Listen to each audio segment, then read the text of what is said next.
All right, traders, it is the 24th of July, 2017. My name is Jameson. Welcome to Behringer Trading. We're looking at a daily candlestick chart of crude oil futures. I don't like it. We're trading middle of range. I have been bullish, thinking that we're going to trade into the upper trend line. I still do, but from a new trading perspective, look, there's no reason to buy in the middle of the trading range. What do we have? So if we're looking at the price action and volume, it looks like we have a lot of supply here. We rally higher. And on this breakdown here, there's still a lot of sellers that's present, right? But if you look at the relationship of where these candles are closing, it's quite possible that we're in the process of confirming or finding some participation where these prior levels were, right? We found buyers here, it bounced, and then we rejected it. I think this time we might be trying to confirm this prior level here as a point of kind of key interest here. So I guess in the meantime, I still think that we maintain this angle of advance here and we trade into the upper trend line, potentially even the 200-day simple moving average. And I think then we break down.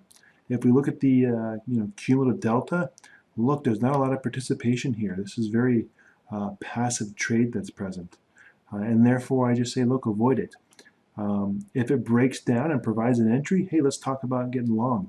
If it actually rallies higher into this 200-day simple moving average, let's take a look and see how, the character of which that it did so. And then at the same time, let's look and see how volume is and see if it's actually a good short again. I still think that oil is going to break down in the $37, $31. But that's something to discuss later. At the present time, it's in the middle of the trade range. I think it's a bad trade. If we look at, what else do we have to look at here? So if we look at an hourly chart, it looks like we're kind of, look at this huge, this looks climactic, right? So big selling climax, we rally higher, we reject this area, we break back down. Not as many sellers here. We didn't actually create a expanding, selling imbalance. And then we kind of rally away.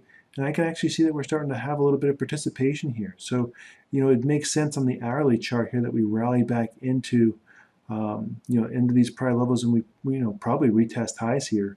47.70s. But you can see here in the overnight session, there's just not as much participation that's present. If we look at a footprint chart here, bottom line is I still see that there's bids, right? There's still demand. You can see, let's look here. Here, look at this. So we had on this time that we broke down. So this is the actual candy stick. This is the actual candlestick here. So the bids and asks above that, it's actually an upper wick. And this is a lower wick. We can see the bids and the asks. We can see here there still was some demand that was present. Prices break back down, and we rally back up when we confirm, look, are there buyers there? We break back down, and we're just kind of slowly making higher highs. Well, here we are again. Now, there's not a lot of buyers because it's an overnight session, but there's still demand. So anticipate overnight here that prices, we rally higher and we retest this, the present highs for the session here. So I guess I'm passively bullish, if that's even possible. Good luck.